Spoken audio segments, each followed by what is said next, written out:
Hello students, मैं Manish sir अपने YouTube channel पर आप सबका स्वागत करता हूं। फ्रेंड्स, समय आ चुका है 2023, महीना चल रहा है जनवरी। एक महीना बचा है आपके बोर्ड के एग्जामिनेशन में और हमारे पास वर्कलोड ज्यादा है, हमारे पास सिलेबस बहुत ज्यादा है, समय हमारे पास बहुत कम है। व्हाट टू डू आपको पता तो सब है, बात है एक क्विक रिवीजन करने की। मैं मनीष सर आपका साथ दूंगा और आपको बोर्ड में बहुत अच्छे नंबर दिलवाने के लिए अपना 100% दूंगा। क्या आप मेरे साथ तैयार हैं? आज से हम शुरू करेंगे इंडियन इकोनॉमी डेवलपमेंट का सारे चैप्टर स्टडी करेंगे। एक चैप्टर एक दिन में एक वीडियो में खत्म करेंगे और वीडियो का समय होगा वेरी शॉर्ट। बहुत बेसिक बातें, बहुत इंपॉर्टेंट बातें मैं आपको सिखाना शुरू करूंगा। पहला चैप्टर है Indian economy on the eve of independency. पढ़ना शुरू करने से पहले एक बात बता दूं, टाइमर लगा लो दोस्तों। चलिए, इंडियन इकोनॉमी कैसी थी? भारत की जो इकोनॉमी थी वो बहुत ज्यादा प्रॉस्पर थी, बहुत ज्यादा संपन्न थी। कब? जब ब्रिटिश इकोनॉमी ने इंडिया पे रूल नहीं किया था। लेकिन जब इंडियन इकोनॉमी पर ब्रिटिशर्स का रूल हो गया तो उसके बाद हमारा 1947 से पहले का जो दौर था वो हमें ना बेसिकली इस चैप्टर में समझना है। Let us make a study on the features of the Indian economy on the eve of independency. Indian economy का पहला फीचर था स्टैग्नेंट। स्टैग्नेंट का मतलब क्या होता है? रुकी हुई, या तो ग्रोथ हो रही थी, बहुत लिमिटेड, माइनर, या हो ही नहीं रही थी। ठीक है। दूसरा फीचर, इंडियन इकोनॉमी बैकवर्ड थी। बैकवर्ड का मतलब हुआ इंडिया की, अगर मैं आपको बताऊं, you will be shocked to listen, per capita income थी मात्र 230 रुपए। You will not imagine about this. और dominance of the agriculture, India की 72% पॉपुलेशन एग्रीकल्चर सेक्टर पर डिपेंडेंट थी और उसका टोटल भारत के जीडीपी में कंट्रीब्यूशन था 50%। Heavy dependency on the imports, जितने भी मशीन्स, इक्विपमेंट्स, कैपिटल गुड्स थे वो सब ना हम विदेशों से इंपोर्ट किया करते थे। चाहे मशीनरी हो, चाहे वो कैपिटल गुड्स हो, फिक्स्ड एसेट्स हो, we were not producing that, we were heavily dependent on the foreign countries, specially the Britain union. उसके अलावा लिमिटेड अर्बनाइजेशन, भारत की टोटल जो पॉपुलेशन थी, लगभग उस समय इंडिया की पॉपुलेशन 34 करोड़ थी, उसमें से मात्र 14% जो पॉपुलेशन थी ना वो अर्बन सेक्टर में रहती थी। बाकी जो रिमेनिंग बचा 86% वो सब खेतों में या एग्रीकल्चर सेक्टर में रहता था। और एग्रीकल्चर सेक्टर में रहने के कारण ही उनके पास रिसोर्सेज या अवेलेबिलिटी ऑफ जॉब अपॉर्चुनिटीज बहुत कम था। इस चैप्टर को बांटा गया है 6 सेक्टर्स में: agriculture, industrial, foreign trade, demographic profile, infrastructure और ऑक्यूपेशन स्ट्रक्चर। सारे सेक्टर्स को अब एक एक करके समझते हैं। पहले समझेंगे एग्रीकल्चर सेक्टर। बोर्ड साफ करता हूं, दोबारा समझाता हूं, टाइमर लगाए रखिएगा, 10 मिनट से ज्यादा होने नहीं दूंगा। As I was telling you ना कि हमने इस चैप्टर को 6 पार्ट्स में डिवाइड किया है। पहले 3 पार्ट हैं एग्रीकल्चर, इंडस्ट्रियल और डेमोग्राफिक प्रोफाइल। तीनों को जल्दी से समझते हैं। पहला एग्रीकल्चर सेक्टर, मतलब आजादी से पहले 1947 से पहले भारत का एग्रीकल्चर सेक्टर की कंडीशन क्या थी? वो था low productivity. Productivity refers to the output of per hectare area of land. यानी भारत की प्रोडक्टिविटी एग्रीकल्चर सेक्टर की बहुत कम थी। क्यों? कैपिटल कम था, रिसोर्सेज कम थे, मींस कम थे और जिनका हमारे ऊपर गवर्नेंस था उनका इंटरेस्ट भी तो बहुत कम था। ये कारण था। दूसरी बात, एक्सप्लॉइटेटिव लैंड रेवेन्यू सिस्टम।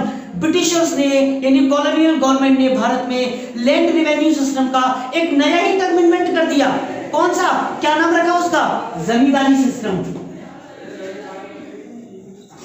क्या था जमींदारी सिस्टम में? एक लिंक बना दिया between the owners and the tillers. एक मिडिल पर्सन, एक गरीब किसान, भारत का मजदूर काम कर रहा है खेत में और उसका 66%, अप्रॉक्स 66% ब्रिटिशर्स और मिडिलमैन आपस में बांट लिया करते थे। वो बेचारा गरीब मेहनत ही करता रहेगा खेत में, कुछ नहीं मिल रहा उसको, 33% दोनों आपस में बांट लिया करते थे। जमींदारी सिस्टम ने ऐसे भारत की खेती को बर्बाद कर दिया। और इसके अलावा force commercialisation of agriculture. Bharat का किसान संतुष्ट था, सब्सिस्टेंस फार्मिंग कर रहे थे, खेती करेंगे, अपना पेट भरेंगे, पड़ोसियों को भरेंगे, we were satisfied with that. क्या कर दिया उन्होंने? फोर्स कमर्शियलाइजेशन, मतलब ऐसी चीजों का प्रोडक्शन करो जो उनको कैश क्रॉप्स बना के दे सकती हैं, जैसे इंडिगो। फोर्स किया इंडिगो बनाओ, क्या करेंगे? ब्रिटेन में ले जाएंगे, अपने सारे कपड़ों को रंगाई करेंगे वहां पर। ऐसे भारत की उन्होंने खेती को बर्बाद किया। और gulf between the honours and the tillers of soil. Bharat के जो टिलर थे, जो खेती पे काम करते थे, और ऑनर्स जो खेतों के जमीनों के मालिक थे, उनके बीच का जो गैप था वो बढ़ता चला जा रहा था। कैसे? क्योंकि कोई भी व्यापार, बच्चों आप जानते हो, कॉमर्स के तभी बढ़ता है जब उसमें इन्वेस्टमेंट किए जाते हैं। जो प्रॉफिट होता है उस प्रॉफिट का कुछ पार्ट अपने बिजनेस में दोबारा लगाया जाता है। लेकिन जो जमींदार था और जो कॉलोनियल गवर्नमेंट थी वो तो अपना हिस्सा लेके चली जाती थी, यानी उसका प्रॉफिट में तो हिस्सा था, लेकिन जो कॉस्टिंग आती प्रोडक्शन की उससे उनका कोई इंटरेस्ट नहीं था। तो बहुत मेयरली अमाउंट मिलता था टिलर को, जिससे वो सब्सिस्टेंस कर पाता था और बाकी ज्यादा बड़ा हिस्सा जाता था ऑनर के पास और गैप धीरे धीरे धीरे वाइडर होता चला जा रहा था। Small and fragmented land holdings, Bharat की जमीनें पॉपुलेशन के बढ़ने के कारण बहुत छोटी छोटी होती जा रही थी। फ्रेगमेंटेड का मतलब होता है when the area of land is divided into many small pieces, तो जमीन के टुकड़े बटे हुए थे और पर पर्सन के हाथ में बहुत थोड़ा सा अमाउंट आता था। ठीक है, दूसरा सेक्टर है इंडस्ट्रियल सेक्टर। इंडस्ट्रियल सेक्टर के लिए एक शब्द मैं आपको बताना चाहूंगा, डिसइंडस्ट्रियलाइजेशन, सिस्टमैटिक डिसइंडस्ट्रियलाइजेशन, यानी उन्होंने जानबूझकर, उन्होंने मतलब ब्रिटिशर्स की बात करता हूं जब मैं उन्होंने बोलता हूं तो ब्रिटिशर्स ने जानबूझकर भारत के इंडस्ट्रियल सेक्टर को खराब करने का प्रयास किया। हमारे इंडिया का इंडस्ट्री बहुत प्रॉस्पर था, बहुत संपन्न था। क्या किया जाए, दो तरीके अपनाए उन्होंने। Decay of the handicraft, India का हैंडीक्राफ्ट का बिजनेस एक बहुत प्रॉस्पर था और अपनी प्रॉस्पेरिटी को एंजॉय कर रहा था। क्या किया ब्रिटिशर्स ने, उन्होंने धीरे धीरे दो चीजें लागू की, tariff free import of the Britishers goods when they come from Britain और tariff free export of the raw material of India, यानी भारत से कच्चा सामान ले जाते थे टैक्स फ्री और भारत में अपना विदेशी सामान लाते थे टैक्स फ्री, जिसके द्वारा भारत का हैंडीक्राफ्ट बिजनेस का कंडीशन जो था बहुत डाउन हो गया था। दूसरा, bleak growth of modern industry. Modern industries की बात करें, capital industries, fixed goods industries, उसकी बात करें तो भारत में उसका सेक्टर भी बहुत डाउन हो चुका था और भारत के टोटल जीडीपी में उनका कंट्रीब्यूशन एक्सट्रीमली लो हो चुका था। हालांकि 1907 में टिस्को कंपनी की स्थापना हुई थी, उसके बाद जूट मिल, कॉटन मिल धीरे धीरे बढ़ने लगी थी, लेकिन उनका जो कंट्रीब्यूशन है वो इतना ज्यादा नहीं था कि उसको गुड या बिग अमाउंट कहा जा सके।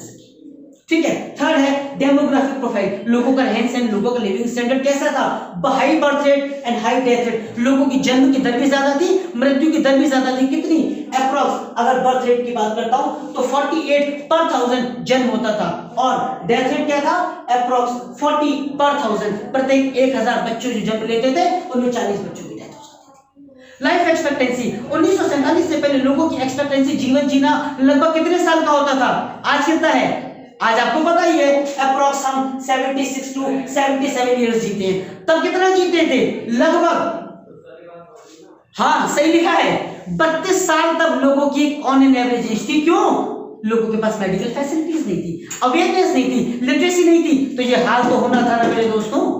और इसके अलावा लिटरेसी रेट, भारत की जो टोटल पॉपुलेशन थी 34 करोड़ मैंने बोला, उसमें से मात्र 16% लोग ही पढ़े लिखे थे। और बात करूं लेडीज की, महिलाओं की, तो उनकी तो साक्षरता की दर, literacy rate was only the 7%। ये है हमारे 3 सेक्टर्स। अभी टाइमर लगा हुआ है ना, बाकी के 3 सेक्टर हटा के सब करके दोबारा समझा रहा हूं। 4th सेक्टर का नाम है फॉरेन ट्रेड। 1947 से पहले इंडिया का फॉरेन ट्रेड किस प्रकार का था, नेट एक्सपोर्ट और रॉ मटेरियल। इंडिया की जितनी भी एग्रीकल्चर कमोडिटीज है, बेसिकली स्पाइसेस है और एग्रीकल्चर कमोडिटीज है, उन्हें उसका इंडिया नेट एक्सपोर्टर था। तो भारत विदेशों से इंपोर्ट क्या करता था, मैंने बार बार बताया, जो कैपिटल गुड्स थे, मशीनरी गुड्स थे, या जितने टाइप के टेक्निकल एसेट्स होती हैं वो हम विदेशों से इंपोर्ट किया करते थे। और इंपोर्ट करने के कारण भारत की फॉरेन करेंसी का मनी का आउटफ्लो ज्यादा होता है, ये भी नेगेटिव इंपैक्ट था। इसके अलावा monopoly control of India's foreign trade, Bharat का जितना भी विदेशी व्यापार था उसका 50% से ज्यादा जो ट्रेड था वो डायरेक्टली ब्रिटेन से कनेक्टेड था। जो बाकी बचा 50% वो कहां से था, वो ब्रिटेन के फॉरेन जो कंट्री थी, फ्रेंड कंट्री थी, उनसे होता था। ईरान था, इराक था, पर्शिया था, सिलोन था, उन्हीं से कनेक्टेड था। मतलब we the Indians were not dependent कि हमें किस कंट्री से कौन सा व्यापार करना है। हमारा ट्रेड सरप्लस होता था, इसका मतलब हमारे एक्सपोर्ट ज्यादा होते थे, इंपोर्ट हमारे कम होते थे, मनी का इनफ्लो ज्यादा होता था, लेकिन उस सरप्लस का बेनिफिट हमें तो मिला ही नहीं। किसको मिल गया, ब्रिटिशर्स को। वो अपने इंडिया में रहने के जितने भी एडमिनिस्ट्रेटिव एक्सपेंसेस होते थे वो इनसे पूरा कर लेते थे, और जो पैसा बचता था वो उन वॉर्स पे खर्च कर देते थे जो ब्रिटिश गवर्नमेंट और देशों से लड़ा करती थी। बस ऑक्यूपेशन स्ट्रक्चर, मतलब लोगों का व्यापार काम करने का तरीका किस प्रकार का था।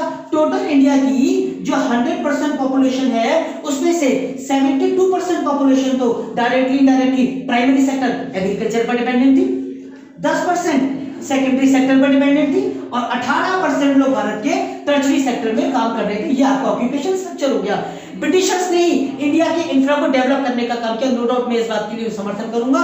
Railway, sports, roads, post and telegraph, ये सब ब्रिटिशर्स ने लॉन्च किए। 1850 में लगभग रेलवे आ गई थी, लेकिन दुख की बात है कि उन्होंने इसका जो इस्तेमाल है वो अपने फायदे के लिए इंडिया में किया था। चैप्टर खत्म हो गया।